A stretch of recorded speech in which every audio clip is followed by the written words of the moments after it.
What's up, guys? Welcome back in tonight to Rover Sports. I wanted to take the time tonight kind of to just talk about my experiences really watching the Giants play football. And this is kind of going back to, when I was a child in 7th grade. I wanted to kind of to just share my experiences of watching the 2007 New York Giants play football. And some of you guys might have been Giants fans when all this was going down. It's been a very unique kind of ride for the New York Giants. And in 2007, I remember that the year got off rocky. We were 0-2. We went down to Washington, D.C. We had the goal line stand there in D.C. And then I think Eli might have thrown 4 picks against the Vikings during the regular season. And I was not sure if the New York Giants were ever going to get back to the prominence that they've once had. And with Eli Manning, there was a lot of doubt surrounding this guy, especially with all the interceptions he would throw. Could he really handle the big city? Could he really succeed? Could he really win the big games?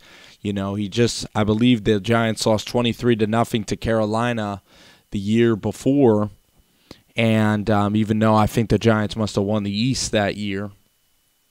And when you look at the New York Giants and that whole season,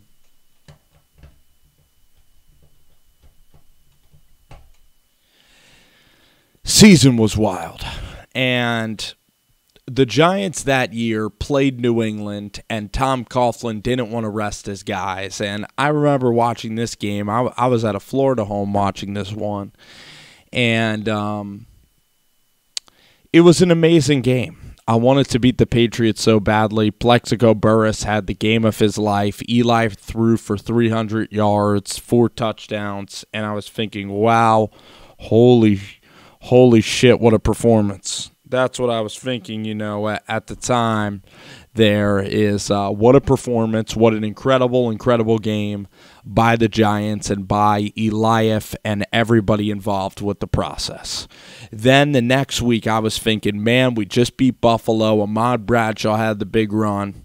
And then I remember I was late. I was going to watch the Tampa Bay Buccaneers game, but I was in fact late. I was late for that game because I had a prior commitment that day and was late. And the first half, I remember the first quarter, Brandon Jacobs got stuffed on a 4th and 1, and I think the Bucs might have been up 7-0 on the Giants. And I was dying inside because I knew how important it was for us to just get one win and for us to begin our journey that way. And then the second quarter happened. We somehow functioned pretty well in that game. Eli, I remember hitting Toomer. I remember getting a decent lead on Jeff Garcia. I remember the defense playing solid. And then I remember us really controlling the rest of the football game and winning 24-14 in the game that always gets overlooked, during that whole run and during that, whole year and period. Then you set up the matchup with the two-time Cowboys that whipped us 2 times with Tony Romo. And everybody was saying it was hard to beat a team 3 times.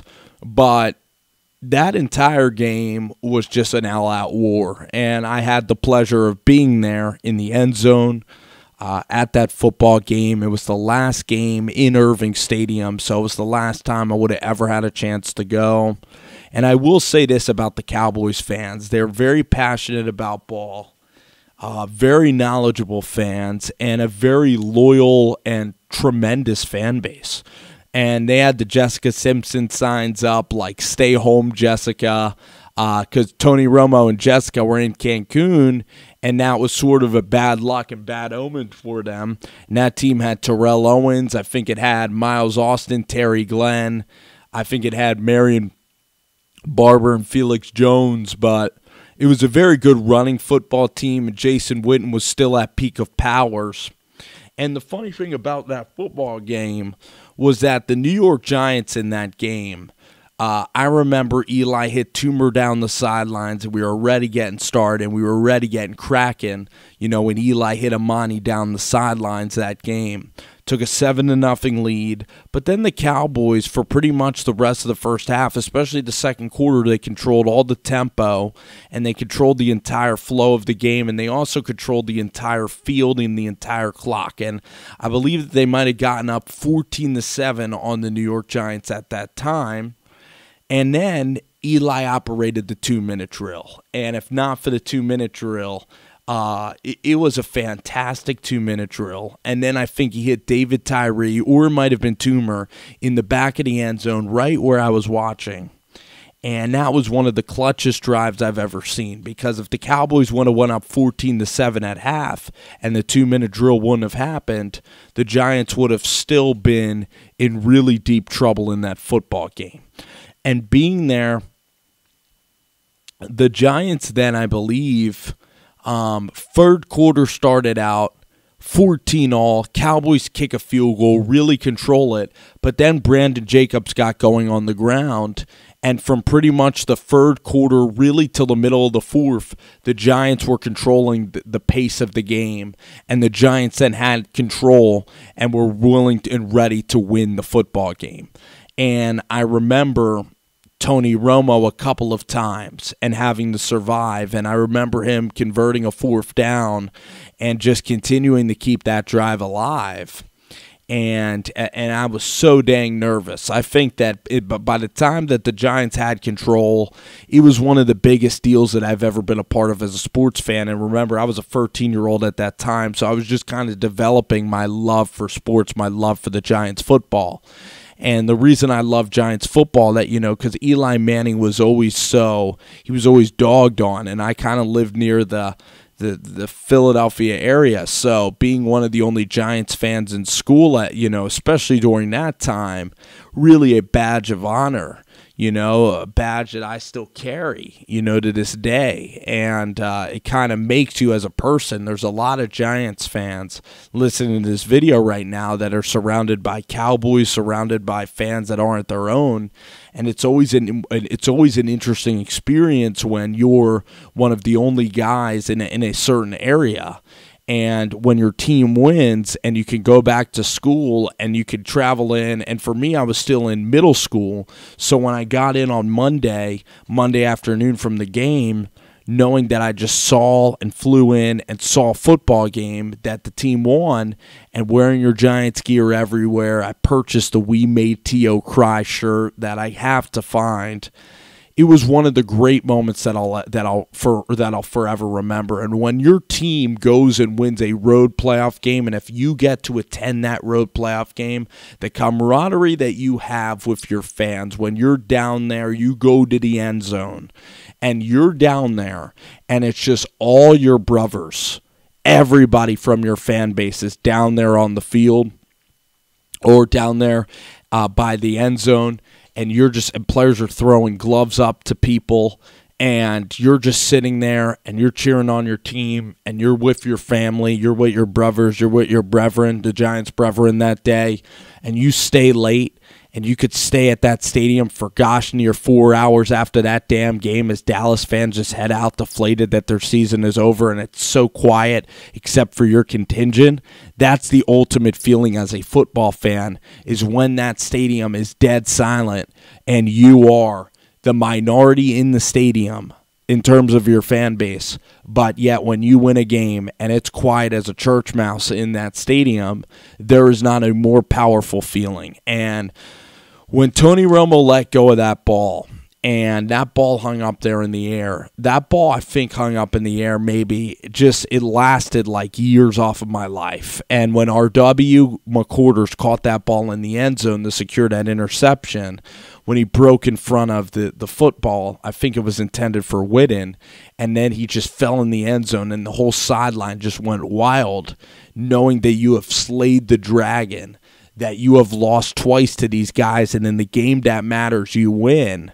I mean, that's a feeling that you'll remember for the rest of your life. And I think I was kneeling down in the end zone or I couldn't even stand in my seats. I was so petrified and nervous. I think I broke down. I might have been crying at that point when that ball was hoisted in the air. That was an incredible, incredible game. One of the all-timers beating Dallas in that game. And that whole journey was ridiculous. And then I remember the day before, I watched Brett Favre doing all the shovel passes and classic Brett Favre things that you just took for granted at that time, and now you sorely miss. And he played against Matt Hasselbeck in the Seahawks, and I don't know if that was the year where Marshawn, it was the 8-8 team. I don't think it was, actually. I don't think it was that Bears. I think it was actually Todd Collins and the Redskins playing against Seattle, and Hasselbeck was there.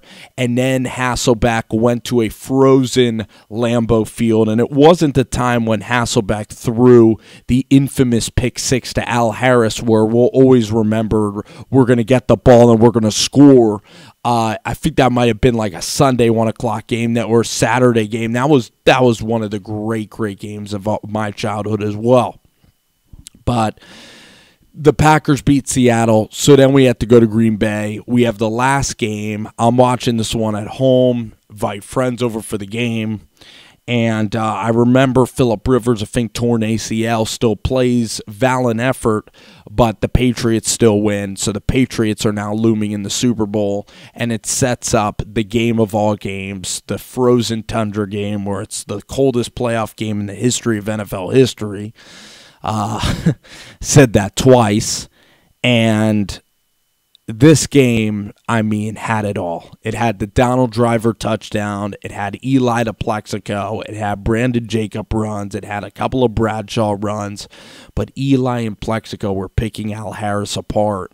And just watching that game and being right there swinging, the game swinging back and forth. Favre hits Driver. Favre hits some big passing plays. It was a wild game in the frozen conditions. Eli Manning, though, you trusted him somehow. I mean, during the season, he's thrown those picks, but Eli you trusted, and the Giants moved the ball at will on that defense during that football game. And it was a really, really special day. And when Lawrence Tynes lined up the field goal with 6 minutes to go, I was thinking that was a huge kick at the time. And it's funny that I think the NFL now, that when you watch the NFL and you watch their games, it seemed like when Lawrence lined up the first field goal, it seemed like that was for the game with 6 minutes to go. It seemed like maybe, with the NFL just played at a slower pace back then, so teams had less possessions and you could just win games. But now with, even you saw in the Pittsburgh-Jacksonville game that even if a team's ahead a whole lot, possessions just fly by a lot faster, so that comebacks are much more possible.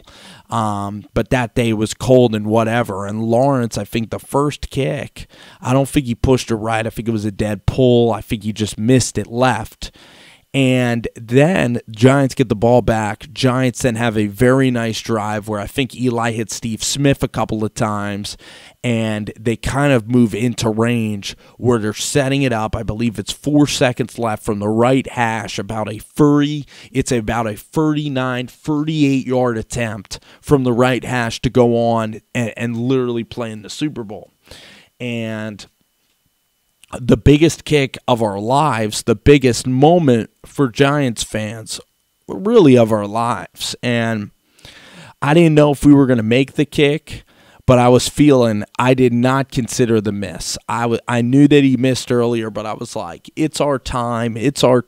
I remember this was even before cell phones were really popular. This was basically, when we had razors, we had some weird-ass chocolate flip phones and stuff like that. And, my Grammy, she's the biggest Giants fan as well. And I was still with my friends from middle school that weren't as into the game, but I just didn't seem to mind. I was just, again, in the fetal position again. And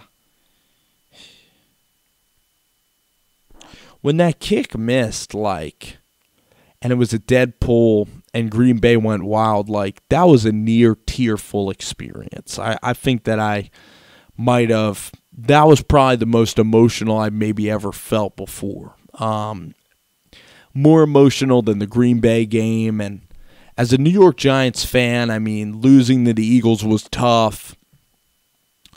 But as a New York Giants fan, we haven't really gotten that deep and gotten our hearts torn out. Like, when the Giants bow out of the playoffs, we usually get pretty badly beaten, and we're not looking at, like, one play. You can look at the Hail Mary play and I was driving in the car when the Hail Mary happened. But when Lawrence missed that kick, and it wasn't even close, there was no sign of laughter.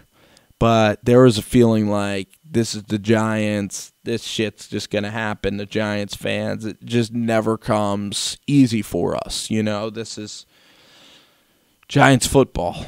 And it would have been one of the worst chokes, just a game that you always remember and a game that you had. And then in overtime, you couldn't, for me at that time in my life, being 13 years old, that's about the best time as a sports fan because, and I don't know if technology's different nowadays and if kids, I loved being at that age because that was it was like life or death in terms of football, if that makes sense. There wasn't worries about family, girls, alcohol, where we getting a drink, the job, college, high school friends, cliques. I mean, it's sports. It's exactly what you love. It's about what you're passionate about at that point in your life. And it's a very powerful time in your life. And actually, I had the most friends probably in 7th grade, and then I just kind of through high school, I probably had less friends. I kind of connected more to sports, and then people get involved with girls, people get involved and experiment with stuff in high school, without saying. But it's a very powerful time in your life when you're developing your love, and that's really where you probably find your love for sports is when you're from ages 12 to about 15, 16 years old. And I got the 2 championships 13 and 16 years old. And even for the second one, in 2011, that was more texting some people that you knew about. That meant a lot from a family, personal basis. And then you even analyzed bringing home the hardware to your family, to people that were Eagles fans, the bragging rights that included in that, because the debate was hot when you're a high schooler. It's then, you look at, somewhat of a bigger picture of what's going on. But I knew kind of what was going on with football, but I knew the Giants were getting hot at the right time. But I knew at that time that when Brett Favre threw the ball and Corey Webster intercepted the ball at the left hash to throw to Driver, that was what the Giants needed. And then I remember them getting stuffed on the run, Eli trying to throw, getting nothing. And then we have a 45-yarder we're teeing up, but I'm thinking at least it's not a gimme. I would be more scared about a gimme, but since it's a long kick, the expectations for Lawrence are not that we're literally going to absolutely drill this. It's this is going to be a chore, and you're going to have to kick the best kick of your life with this one. And I don't even think Coughlin or anybody really knew what the hell was going on. I'm so glad that they attempted it. I always, whenever you have a chance to win the game, sack up, freaking kick the ball, and don't be little B words or P words about the situation. And Lawrence kicked that ball. That ball drew. It was right to left. The prettiest kick of my life. And the ball hung in the air, crossed the goalpost, went straight through. Jeff Fiegels run off field. And I was thinking, no flags. Even at that time, no flags, no flags, no flags, no flags. And we were going to Phoenix, Arizona, to Glendale. Went outside, took orange juice, doused it all over myself. None of my friends, and remember, they're all Eagles people, did that. I didn't care. Didn't care at all. I'm sure some of you guys have done that as well. So then we get to the Super Bowl. Again, it's something I suggest. Hopefully everybody has a chance to try to get to one. I had the fortune of being able to go to this one and in Arizona. And just telling you where I was at. I don't want to brag at all. I don't know. It's just my channel. Just want to share the story. I'm sure if Giants fans, maybe somebody in this audience will find the story worthwhile where they can relate to it in some particular way.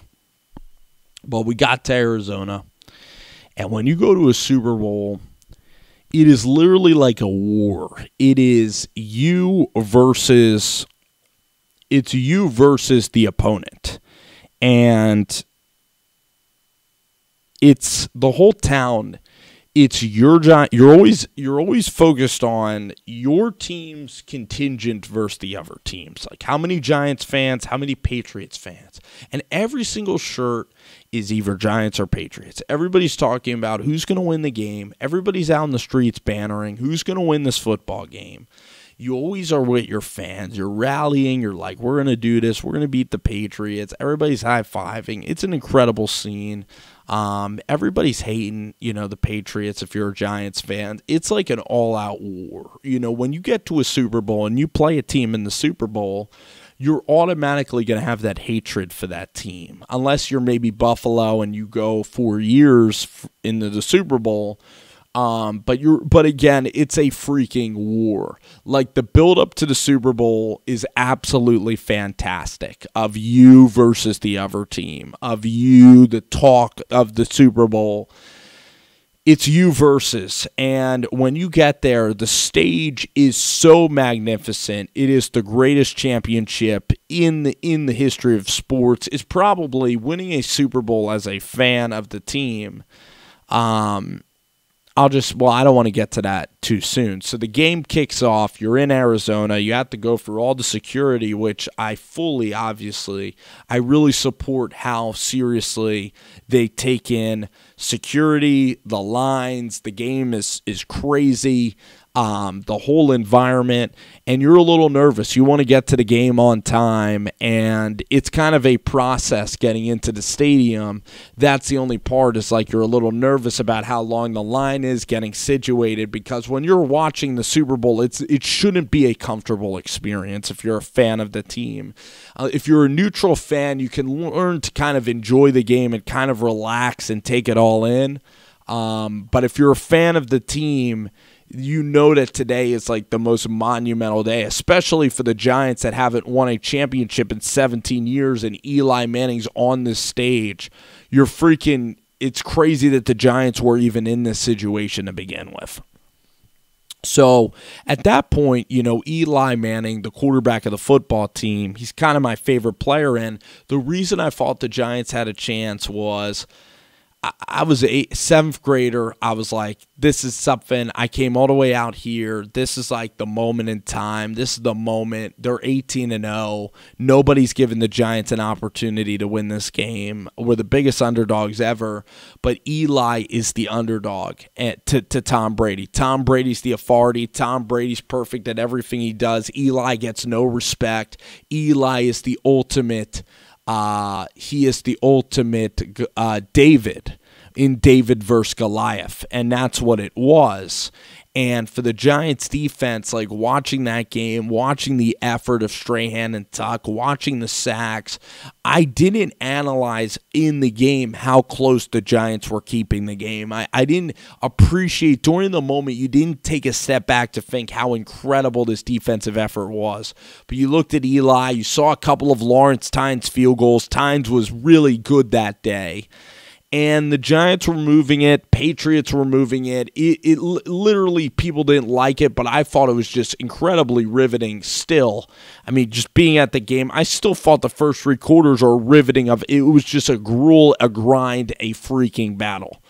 And then the Patriots did their long drive of death. I remember I had to go to the bathroom for the first time in the Super Bowl, and I was walking back down. It was 4th and goal. And Randy Moss couldn't have been more open. And Brady found Randy Moss in that end zone in the right corner. and the Patriots took that lead, and I was disappointed, but I still felt faith that the New York Giants at this time still had the football left. And Giants started out the drive decently, but Brandon Jacobs had a 4th and 1, which definitely anybody gets nervous for. And luckily at this age, though, you're sort of just enjoying it. When you're just like a 7th grader, it's a wonderful time when you're in 7th grade because you don't necessarily think of all the terrible things that can happen. You don't think about heartbreak. Your mind is just on every play. It's just a beautiful place to be. You don't overthink everything that's going on about if we fuck this up, what the hell is this going to mean for the rest of how the rest of the NFL looks at this? Are we going to be trending on Twitter? Is Eli, whatever? What do your friends think about this game? Is this the right decision? You're just I love those championship games where you're literally so in the moment that you don't think about anything outside of what the hell is going on right in front of you.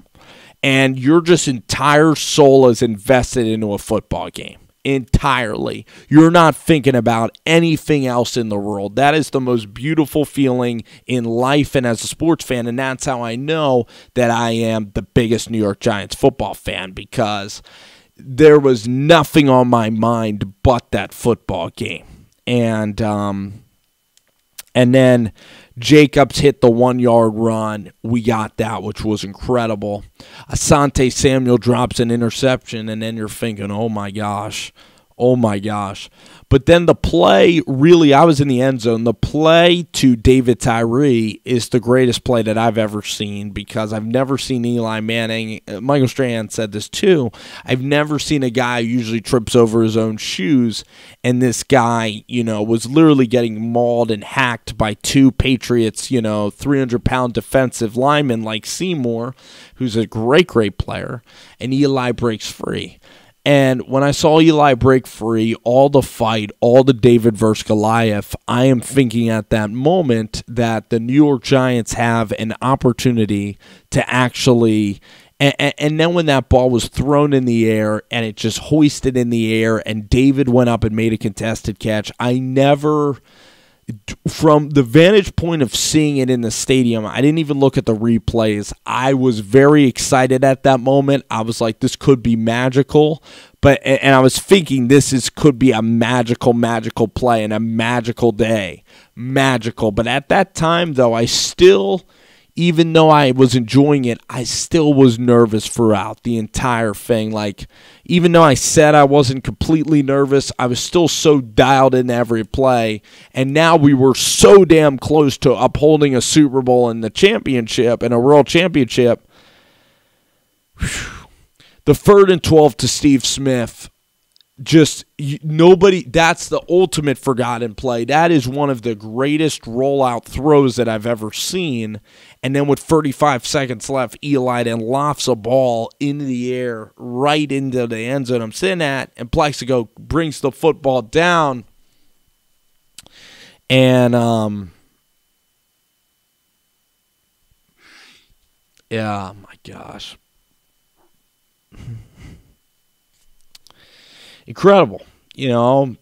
My dad tries to hug me, and he does, and fans, everybody's going pretty wild at that time. The neutral fans are all on the Giants side. They all want to see it happen. They all want to see the Empire go down, and brings back chills just thinking of the throw, the moment, and how many years ago it is now. I believe 10 or 11 years. 10 years, man. So then I'm still nervous, man, because it's 35 seconds. This is a 3-point game. We're going against Tom Brady. They get the ball, sack, very nice. Couple heaves. The 4th down heave, when I saw that ball go out of bounds, we just bat that out of bounds, and it's 1 second left on the clock. I wanted the kneel down to happen immediately, but I was taking it all in, and kneel down occurs. World champions, a feeling you could never, ever, think of happening. Just a moment that you never think of literally happening to you. And it was absolutely a breathtaking, incredible experience for sure. So, listen, I hope y'all enjoyed it. I hope you guys enjoyed the story. Maybe you guys felt kind of a similar way that I felt at that time.